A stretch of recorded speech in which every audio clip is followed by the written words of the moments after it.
Una nueva tormenta tropical se acerca a Centroamérica. Los próximos días serán críticos para responder ante esta nueva amenaza.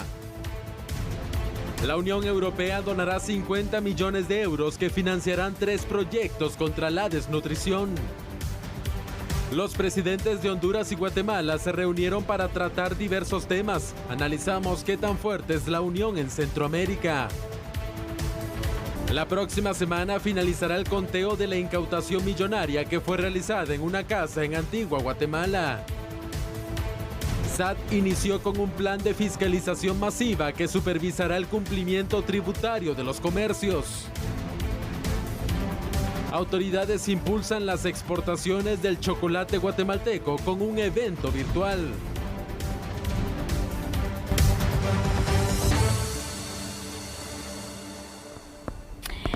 Buenas noches, sean bienvenidos a su programa El Análisis de la Noticia, un viernes 13 que merece ser analizado con distintos temas que han marcado este día. Julio, ¿cómo estás? Buenas noches. Sandy Monroy, muy buenas noches. ¿Cómo estás tú? Muy bien, seguramente, y por eso estamos aquí listos, prestos y dispuestos para iniciar estos análisis. Muchas gracias a usted que nos ve en casa. Y Sandy, ¿qué te parece si hablamos de otra tormenta que se acerca hacia Guatemala? Hoy se dio este anuncio. Algunos piensan que el viernes 13 es un día de mala suerte y bueno, una de las noticias marcan precisamente en esta jornada. Otra tormenta para Guatemala. Wow. Analicemos entonces y veamos los datos de lo que se viene.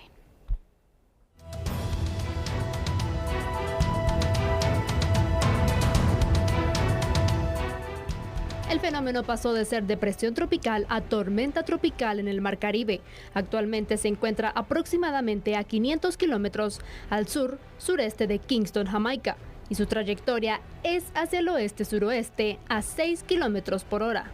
Según el Ente Meteorológico Nacional, las lluvias incrementarán en territorio guatemalteco a partir del próximo domingo, conforme la tormenta tropical se acerque a Guatemala, generando condiciones de tipo temporal, especialmente del norte al centro del país. La Coordinadora Nacional para la Reducción de Desastres y el INSIBUME mantienen constante monitoreo de la trayectoria de la tormenta tropical Iota.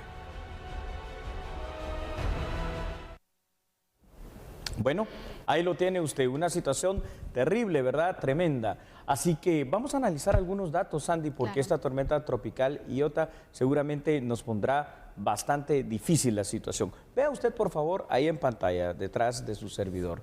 Se vienen tiempos tormentosos, deberíamos decir, de manera literal para Guatemala, pues una nueva tormenta tropical que se convertirá en huracán está en camino. Se tiene previsto que para el día miércoles Iota llegue a suelo guatemalteco y lo más dramático es que este fenómeno climático es aún más fuerte que ETA.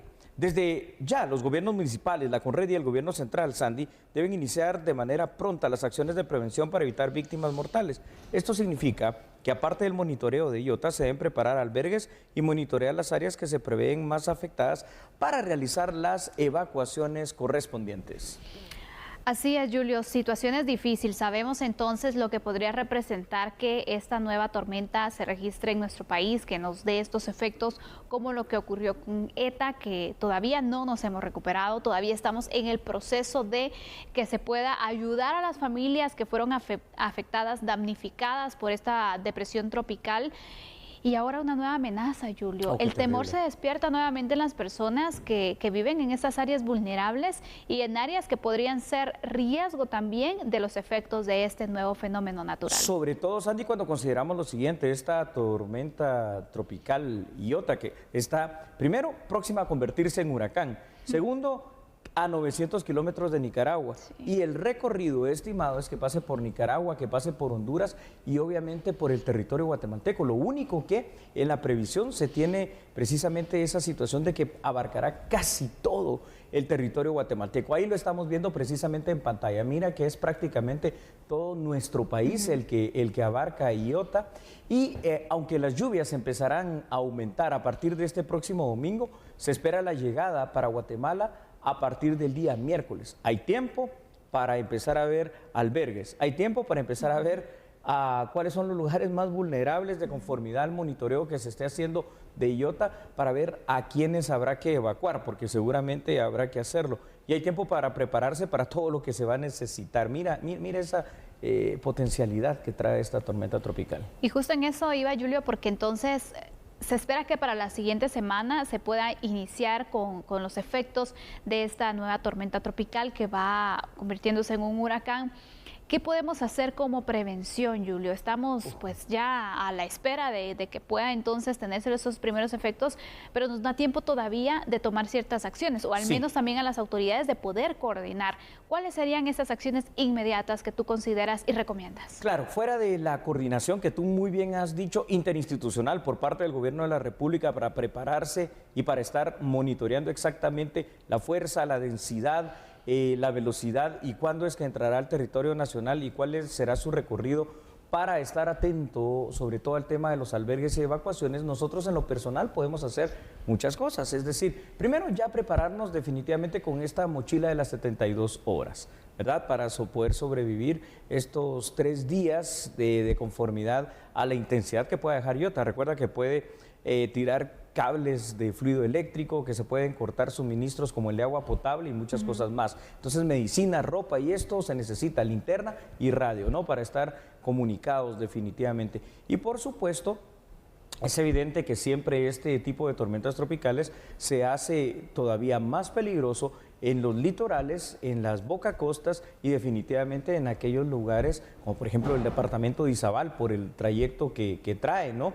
Y los departamentos que se vieron afectados, ¿no? Porque entra por ahí y aunque abarca todo el territorio nacional, habrá que ver dónde está el ojo de este potencial huracán para determinar las áreas en las cuales va a ser más peligrosa.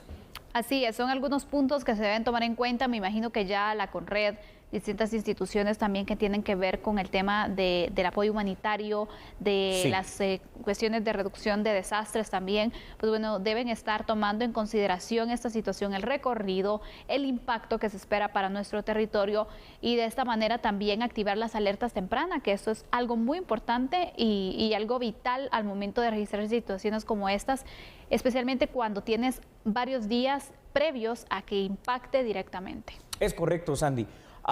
Una cuestión que hay que informar, es decir, la tormenta tropical anterior, ETA, se está utilizando ahorita el alfabeto griego en estas últimas tormentas porque es la temporada con más tormentas que ha existido en los últimos años. Esta es Iota y ya se formó bastante lejos, pero ya viene también en camino. Esperemos que no logre potencializarse y que se desvanezca la otra tormenta que se llama Teta después de Iota.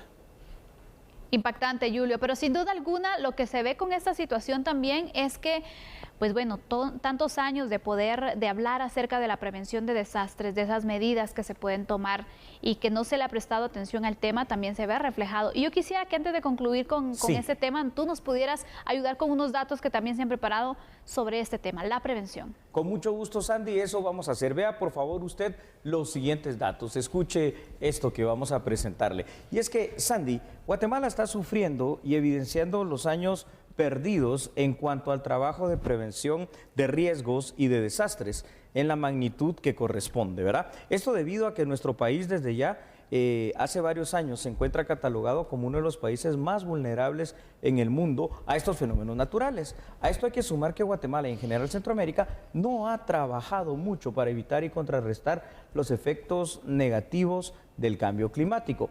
Ni siquiera se estudia de forma obligatoria en cualquier nivel educativo el tema, por ejemplo, del medio ambiente, de cómo cuidarlo. Un tema que es prioritario, pues cada año el deterioro de nuestro medio ambiente es mucho mayor. Y esto es lo que causa precisamente esta vulnerabilidad. Antes no veíamos este tipo de fenómenos continuos uno tras otro y ahora resulta que así es, Sandy. Y no estamos haciendo nada.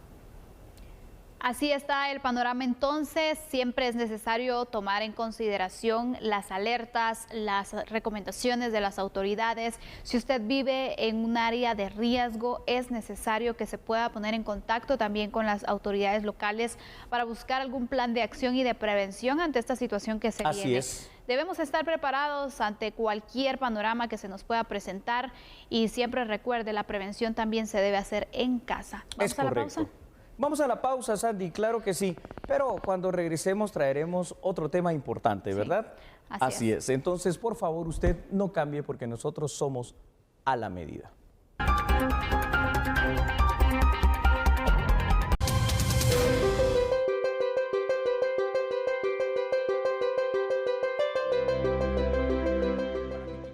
De la desnutrición de los departamentos que reportan más casos, la Unión Europea anunció el desarrollo de 3 proyectos en un plazo de 4 años por un monto de 50 millones de euros, equivalente a 459 millones de quetzales. Eso es una variedad de intervenciones integrados para cumplir a diferentes ejes, ¿no? Y no es solo la distribución de alimentos, por ejemplo, no, es también, hay también elementos de producción de alimentos, hay elementos de educación, de alimentación, porque hablamos también de la malnutrición, ¿no? Y eso también es de veces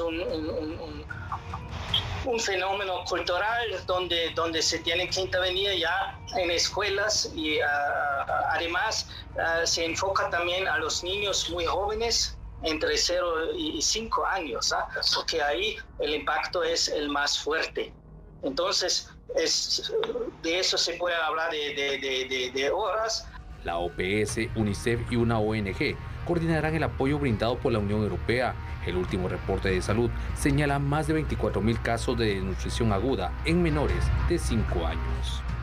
Bueno, y aquí tenemos esta ayuda a través de donación ofrecida por los países miembros de la Unión Europea, Sandy, que esperemos vengan a servir para poder paliar un poquito el gran problema que tenemos, ya que este año, te recordarás, ayer lo hablamos, más de 24.000 casos de niños con desnutrición aguda. Y recordemos que estamos en un panorama con una crisis económica también por la pandemia, por esta situación de la depresión tropical ETA. Los efectos se van a empezar a ver en los próximos meses, Julio, y es oportuna esta donación. Eso es correcto, así que tal vez lo que tenemos que hacer en este instante es poder observar algunos datos para iniciar con el análisis de una mejor manera. Así que, por favor, con el apoyo de nuestra producción, ahí los tiene usted en pantalla. Síganos, por favor, allá en casa. Derivados, Sandy, del aumento de niños que sufren desnutrición aguda en el país, que ya son más de 24.000, la Unión Europea decidió otorgar una donación que va a ser equivalente a unos 460 millones de quetzales en 4 años. Es decir, no es que en 4 años nos la va a dar, la va a dosificar en 4 años. La desnutrición aguda infantil tiene formas ya establecidas por entidades internacionales que permiten prevenirla y contrarrestarla. Por ejemplo, el acceso a la atención médica para los menores es uno de los problemas a combatir. Y recordemos que en este año, derivado del problema también de la pandemia del COVID-19, ha sido uno de los puntos más débiles del Estado, porque obviamente ha tenido que atender la emergencia del COVID, olvidándose de otras partes tan importantes como la desnutrición. La atención médica también conlleva, Sandy, el control periódico de la talla y del peso de los menores para saber si su crecimiento y su desarrollo se está llevando dentro de los estándares adecuados. Pero bueno, hombre, es que esto es también bastante difícil si al tema de la desnutrición lo empezamos a ligar con la realidad nacional, la falta de oportunidad, la falta de trabajo y obviamente también esto de la pobreza que genera que muchas veces de alguna manera la desnutrición pues se amplíe tanto. Pero aparte de eso, el no hablar de temas como la planificación familiar, que sería tan importante, y como el uso de métodos anticonceptivos, sobre todo en lugares tan agobiados y afectados por este tema de la desnutrición aguda como el corredor seco aquí en el oriente. Y que también tienen una particularidad, que son lugares donde, recordemos, en nuestro país todavía es un tema tabú. Sí, es correcto. El tema de la sexualidad, entonces es necesario también abarcar proyectos que puedan hacer cambiar un poco la mentalidad de las personas y pues pensar un poco más en su futuro, en el futuro de los hijos y las posibilidades entonces que puedan tener para mantenerlos en una condición digna, Julio, también. Eso creo que es importante.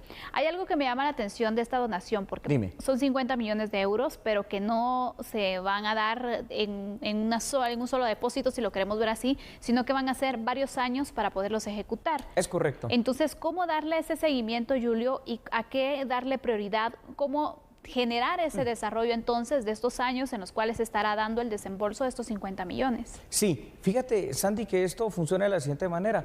Yo tuve oportunidad hace muchos años de trabajar precisamente en cooperación internacional dirigiendo un proyecto de Unión Europea. ¿Cómo es que esto funciona? Se manejan los clásicos POA año por año, pero aquí hay una parte muy importante, la revisión de los resultados. Es decir, conforme tú realmente vas cumpliendo las metas establecidas, en el tiempo establecido se van dando los desembolsos. Lo que aquí no se dice es de que siempre la Unión Europea pide alguna situación como un visto bueno del Estado de Guatemala a través de una contraparte. La contraparte se da en especie o se da en dinero. Y esos son los puntos entonces en los cuales se tienen que trabajar y que se tienen que tomar en consideración.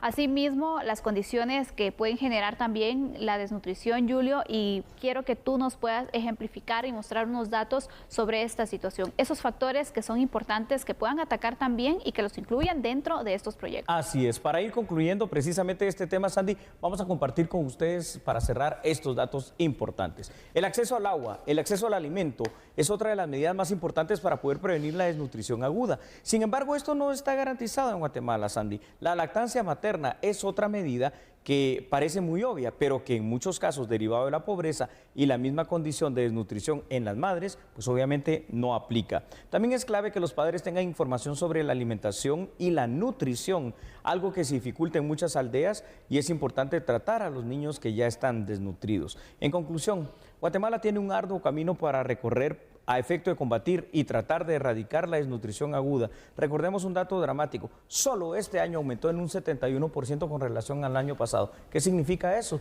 10,000 casos más. Complicado el panorama y agradecemos también el apoyo que organismos internacionales como la Unión Europea pues dan a nuestro país para poder paliar así la situación. Este tipo de ayuda es la que necesita nuestro país, así como también el compromiso y la buena ejecución de estos proyectos. Vamos a la pausa, Julio. Al regresar hablaremos de Centroamérica. ¿Estamos unidos? Bueno, tal vez cuando eran las Provincias Unidas del Centro de América, pero mejor analicémoslo. No cambie porque nosotros somos a la medida.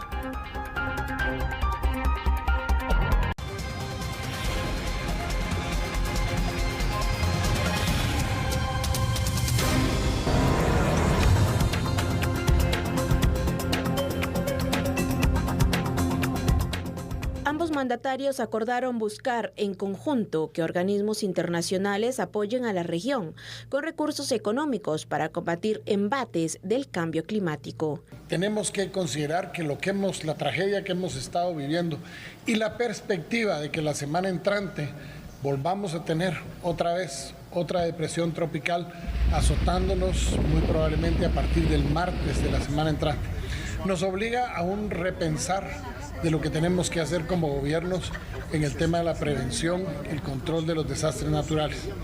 Para ello hay una iniciativa de Honduras que Guatemala está avalando a partir del día de hoy, y es que vamos a ir juntos a perseguir los fondos verdes para que estos nos sirvan como garantías en la constitución de los créditos de seguro agrícola y los seguros de la infraestructura estratégica de nuestros países, de manera que cada uno de estos desastres que son consecuencias de los cambios climáticos no lo tengamos que estar afrontando los países con más deuda y más endeudamiento, porque va a llegar un momento en que no lo vamos a poder soportar.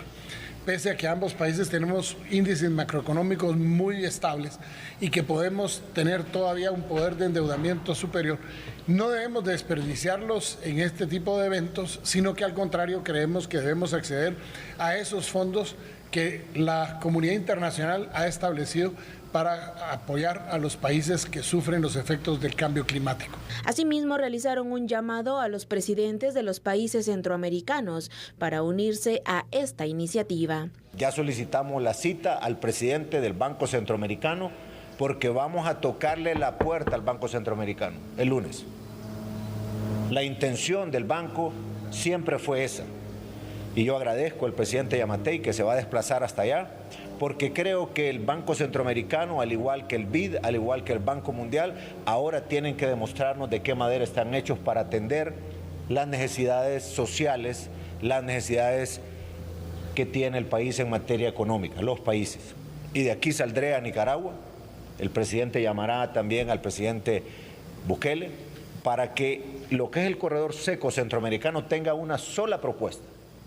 Y también hemos elaborado una lista de países que son amigos comunes, que siempre han estado de cerca de Guatemala y Honduras y de Centroamérica, para que ellos también se conviertan en nuestros embajadores. Para iniciar con los procesos, el presidente Alejandro Yamatei viajará a Honduras la próxima semana para reforzar las relaciones bilaterales y buscar reunirse con organismos internacionales.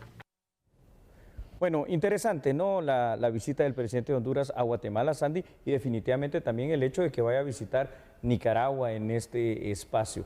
Pero de eso a hablar que Centroamérica está unida, sí creo que tenemos que analizar profundamente este tema. Sin duda alguna, Julio, porque hemos hablado en repetidas ocasiones, especialmente cuando tratamos el tema económico. Así es. La diferencia que marcaría entonces para Centroamérica estar unidas, verse como un bloque, por ejemplo. Como un bloque, así es. Bueno, entonces veámoslo de esa forma. ¿Quiere usted saber algunos datos? Con mucho gusto, aquí están. Escuche, por favor. Para ser sinceros, los países centroamericanos en la práctica y en la realidad no están unidos y más bien cada uno de los mismos se relaciona con el mundo de manera independiente.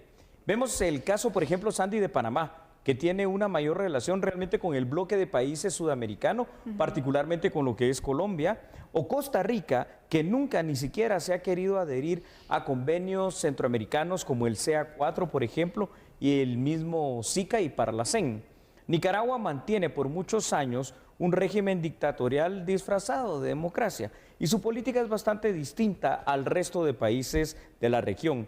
Por su parte, y aquí sí tal vez es donde podemos mencionar cierta unión, Guatemala, Honduras y El Salvador son los países más unidos de la región, el Triángulo Norte de Centroamérica, pero también son los que mayores problemas comunes comparten, porque fuera de los temas de todos estos desastres naturales, aquí está la inseguridad, están las maras, está el narcotráfico y hay muchos problemas de crimen organizado transnacional que ahí sí nos unen, ¿verdad? Exacto, Julio. Vemos que hay distintos temas que se deben tratar a nivel centroamericano. Habían algunos de los cuales se aprovecharon esta reunión para poderlos tocar y darle seguimiento también. Inmediatamente enfrentamos, pues obviamente también con Honduras, en este caso, los efectos de la depresión tropical ETA. Recordemos que tanto Guatemala como Honduras fueron fuertemente azotados, entonces es un tema en común, la situación de emergencias y de desastres. Sí, definitivamente que lo es, y ahora nuevamente con la tormenta tropical que se convertirá en huracán Iota, pues obviamente trae un rumbo sobre todo para esta parte, Nicaragua, Honduras, Guatemala, una vez más va a ser azotado por esta situación.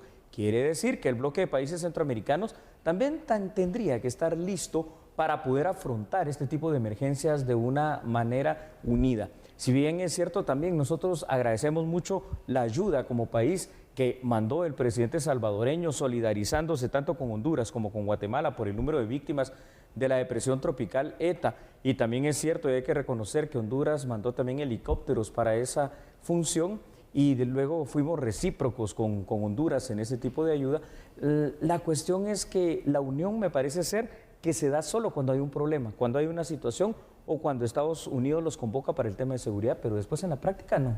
No, y hay temas, varios temas, la verdad, que se tienen que unificar. La situación de los cielos abiertos es otro de los grandes temas para que exista entonces una mayor facilidad y el tema económico que también lo permita para conectarnos entre países. Y esto puede mejorar incluso las relaciones comerciales, Julio. Totalmente cierto, Sandy. Para concluir el tema, si me permiten, entonces, a través de la producción de A la Medida, usted verá los datos de cierre de este tema tan importante. Y es que si Centroamérica, Sandy, decidiera mantener los estados independientes, pero a la vez formar una unión o una confederación, se convertiría en primer lugar en una potencia económica frente al mundo, ya sería una economía muy fuerte. Las ventajas de mantener una unión del bloque centroamericano pasan por la mejora de oportunidades para conseguir inversión, para potenciar las economías de cada país. Las instituciones que se han creado hasta el momento para esa teórica Unión Centroamericana, como el Parlacén, que ha sido absolutamente inoperante, y el SICA, definitivamente no están cumpliendo con su misión y no están coadyuvando a ningún tipo de unión real. En conclusión, por el momento se ve como algo muy complicado de lograr la unión de bloques de países centroamericanos. Sin embargo, es un tema que debe dársele prioridad, y eso que aquí ya ni siquiera mencionamos a Belice, que también es parte de, pero es parte del Commonwealth, ni siquiera ellos se sienten en el contexto centroamericano. Exacto. Así es que ojalá que esta relación que se ha establecido entre Guatemala y Honduras se pueda ir replicando también con el resto de mandatarios, con el resto de países, para que se logre una unión verdadera a nivel centroamericano que traería beneficios para todas las naciones. Hacemos un corte en este momento, Julio, pero hay otras noticias. Claro que sí, entonces por favor, usted no cambie. Recuerde algo, nosotros somos a la medida.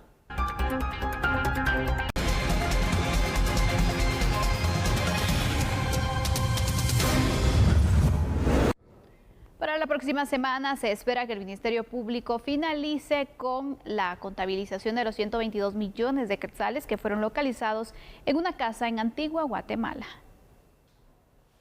El 4 de noviembre, representantes del Ministerio Público y una jueza de extinción de dominio iniciaron el conteo de los 122 millones de quetzales encontrados en 22 maletas en el interior de una casa en Antigua, Guatemala. Este efectivo se encontró en 22 maletas que se incautaron entre el 14 y 15 de octubre de este año en una vivienda que las autoridades del Ministerio Público inspeccionaron, registraron y secuestraron evidencias en una inspección judicial en la ciudad colonial. Se tenía previsto 8 días hábiles para realizar el conteo del dinero ante juez competente. Sin embargo, por la cantidad de dicho conteo finalizará el lunes o martes de la próxima semana. Al momento, las autoridades pertinentes llevan un 75% de la contabilización. Según los datos del Ministerio Público, de los 122 millones de quetzales, estos se dividen en 84.774.100 en moneda nacional, 36.701.333 dólares de Norteamérica y 95.950 euros. Al finalizar el conteo, la próxima semana, un juzgado de extinción de dominio decretará una medida cautelar. Esta es una medida de seguridad para que el dinero quede inmovilizado por orden de juez competente hasta establecer su procedencia. ¿Sabe usted que la Superintendencia de Administración Tributaria arrancó con un plan denominado Plan de Fiscalización Masivo? ¿Qué objetivo tiene? Bueno, el de poder supervisar y verificar el cumplimiento tributario de los comercios guatemaltecos. Vea, por favor, más información. Durante noviembre y diciembre, 200 auditores realizarán cerca de 70.000 inspecciones a comercios, ventas de pirotecnia, centros nocturnos, entre otros. El incumplimiento tributario podría generar multas o cierre temporal de los negocios. Los auditores van debidamente identificados con nombramiento y con gafete para poder realizar las mismas. Y en dado caso encuentren inconsistencias de que un contribuyente no esté cumpliendo con lo que establece la ley, el Código Tributario los faculta para emitir un acta y que posteriormente se traduce en alguna sanción. Las sanciones pueden ir desde un cierre temporal de establecimiento que se solicita ante un juez competente o también algún tipo de sanciones pecuniarias que pueden ser por emitir facturas que no llenan algunos requisitos. Porque hay muchos emprendimientos, entendemos, muchos emprendimientos que han nacido a raíz de la pandemia y por desconocimiento inician con sus ventas y con sus gestiones de servicios. Sin embargo, no se han acercado a inscribirse o a gestionar su factura. En 2019 se impusieron sanciones que sumaron 25.000 quetzales. Por ello se da a conocer el número 2362-7534 para cualquier consulta de los contribuyentes. El personal de SAT estará debidamente identificado. Autoridades de Economía dieron a conocer el desarrollo de la tercera edición de la Feria Salón Cacao 2020. Los productores de cacao no escaparon del impacto de ETA. Por ello, este evento, que se desarrollará de forma virtual, busca apoyar el sector desde el 13 de noviembre al 4 de diciembre. Con estas ferias promovemos e impulsamos el desarrollo económico de la cadena de valor, dando a conocer los productos y servicios que generan, facilitando enlaces directos entre oferta y demanda, en especial de su fruto agrícola y sus diversas como el cacao y chocolate. En esta oportunidad, como años anteriores, se está apoyando a expositores de diferentes actividades de la cadena productiva, como industria, comercio, servicio, turismo y agroindustria. El valor no está solamente en una producción, una exportación de una materia prima, sino en toda la cadena de producción, distribución e incluso alimentación. El tema del cacao es una prioridad para la Unión Europea desde hace ya varios años. El chocolate, también conocido como bebida de los dioses, registra una exportación en 2019 por un valor de 4.7 millones de quetzales. Las zonas productivas se ubican en Petén, Izabal, Alta Verapaz, Suchitepeques, Escuintla y Retaluleu. De la producción de cacao dependen 9.200 familias. Sandy, nos vamos a despedir por esta semana de las emisiones de La Medida, pero regresamos el lunes. Sin embargo, antes de finalizar la emisión, pegado a ella, hay algo especial, ¿no? Le daremos a conocer un adelanto de lo que este fin de semana puede encontrar en el programa Apuntes del Mundo, que se transmite en TN 23. Así que lo esperamos el lunes y veamos este adelanto. Que descanse. Chao.